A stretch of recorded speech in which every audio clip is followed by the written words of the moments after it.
राचणों जिसकी लहसुन की खानी खूणे बेसिर खाइए।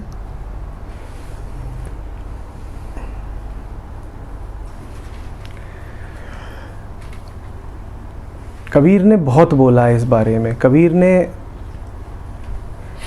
स्त्रियों के दो प्रकारों पर बोला है जिसको लेके भ्रांतियां बहुत हैं। एक तो कबीर ने सती पर बहुत बोला है, दूसरा कबीर ने पर नारी पर बहुत बोला है।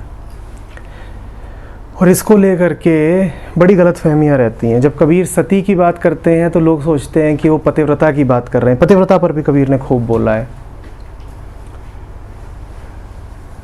जब कबीर पतिव्रता कहते हैं तो उससे कबीर का आशय बिल्कुल भी ये नहीं है कि जो औरत अपने इस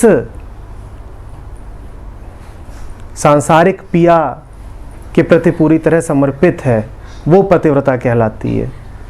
कबीर के लिए पति सिर्फ एक है और कोई नहीं है। दूसरे पति को तो कबीर गुनते ही नहीं। जब कबीर पतिव्रता कहते हैं तो स्त्रियों की बात नहीं कर रहे हैं। हम सबका एक ही पति है। कौन? वो। तो जब कबीर कहते हैं पतिव्रता मैली भली, तो इसका मतलब उनका ये नहीं है कि वो जो घर में हाउसवाइफ है वो मैली भी है तो काम चलेगा, पर उसका अर्थ यही किया जाता है। कबीर ये कह रहे हैं कि जो उसको समर्पित है उसका शरीर कैसा भी है फर्क नहीं पड़ता। शरीर पे मैल आ भी जाए तो कोई फर्क नहीं पड़ता, मन उसको समर्पित होना चाहिए।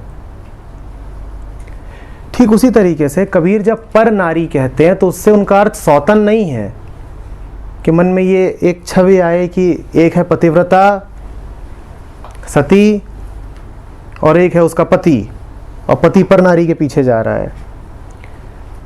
कबीर का जोर पर पे है, पर। और जब कबीर कहते हैं नारी तो कबीर का अर्थ है प्रकृति। पर माने पराया, पराया माने दूसरे का भेद। पराया का अर्थ हुआ कि अभी योग नहीं हुआ है,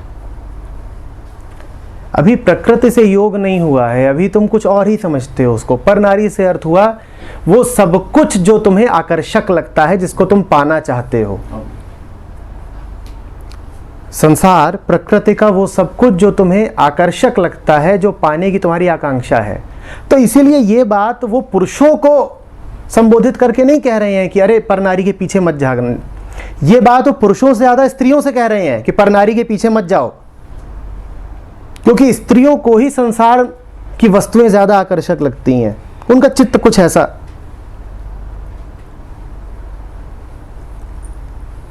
जो ही कोई प्रकृति से आकर्षित हो, जो ही कोई अपने पराये का भेद करे, उसको ही कबीर संबोधित करके कह रहे हैं कि पर नारी के पीछे ना जाओ।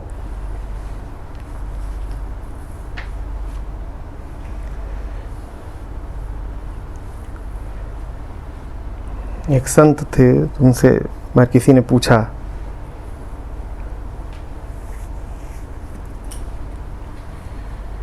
कि क्या पर स्त्री से प्रेम पाप है? उन्होंने कहा बिल्कुल है।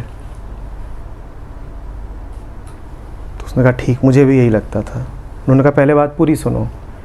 पर स्त्री से प्रेम पाप इसलिए है क्योंकि तुमने उसे पहले पराया समझा, पर स्त्री बोला, इसलिए पाप है। प्रेम पाप नहीं है, परायापन पाप है। पर स्त्री बोला, पाप तभी हो गया क्योंकि जहां तुमने किसी को पर स्त्री बोला वहां तुमने किसी एक स्त्री को अपना बोला। ये जो तुमने भेद किया अपने पराये का, ये पाप है। लेकिन हमारा जो गृहस्थ मन है वो अपनी ही नैतिकता के अनुसार सुनता है संतों के वचन भी। तो जब जैसे ही कबीर बोलेंगे पतिव्रता, वैसे ही सारे पुरुष बिल्कुल खुश हो जाएंगे, कहेंगे देखो किसी और के पास मत जाना, कबीर ने भी पतिव्रता को इतना ऊंचा स्थान दिया है।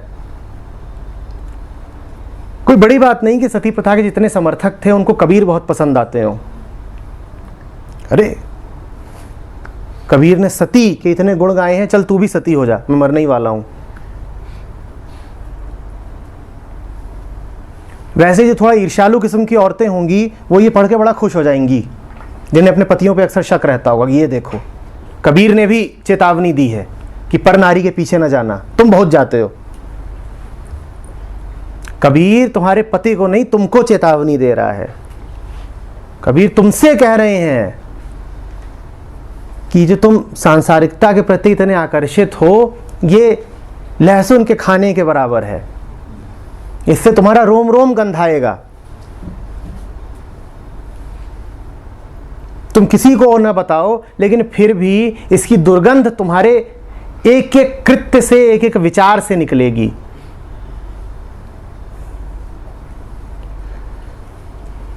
जैसे लहसुन एक बार खा लो, फिर छुपाना बड़ा मुश्किल होता है ना, मुंह खोलते नहीं हो, पता चल जाता है लहसुन खा के आया है। ठीक उसी तरीके से जिसके मन में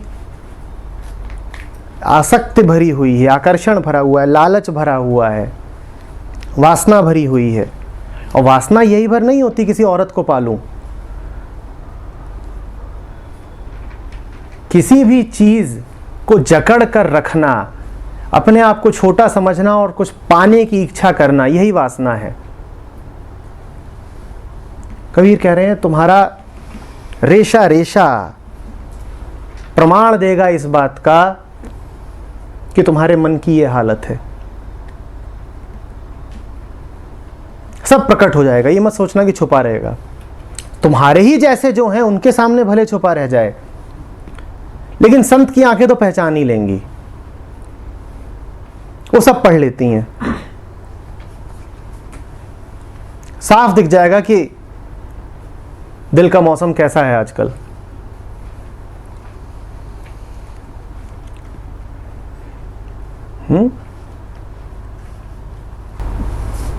एक तरह से सर किसी को अपने आप को बिल्कुल एकदम दरिद्र भी नहीं समझना चाहिए। ह्यूमिलिटी इज डिफरेंट थिंग उस सेंस में कि भक्ति के सेंस में हम अपने आप को रोक सकते हैं, लेकिन कि मैं दरिद्र हूँ, मेरे पास कुछ नहीं। आप अपने आप को कुछ भी समझोगे वो पागलपन ही है। बात ये नहीं है कि मैंने अपने आप को ये समझा कि वो समझा। आपने अपने आप को कुछ भी समझा ना, आपने जो भी समझा वो आपकी एक पहचान बन गई। आपने अपने आप को जो भी जाना, ये बातें नैतिकता की नहीं है। नैतिकता को और आध्यात्मिकता को जोड़ के मत देखा करिए। नैतिकता आपसे कहती है कि विनय रखो, विनम्रता रखो। आध्यात्मिकता नहीं कहती है कि विनम्र बनो। आध्यात्मिकता में ह्यूमिलिटी के लिए कोई जगह नहीं है, मोरालिटी में है ह्यूमिलिटी के लिए जगह।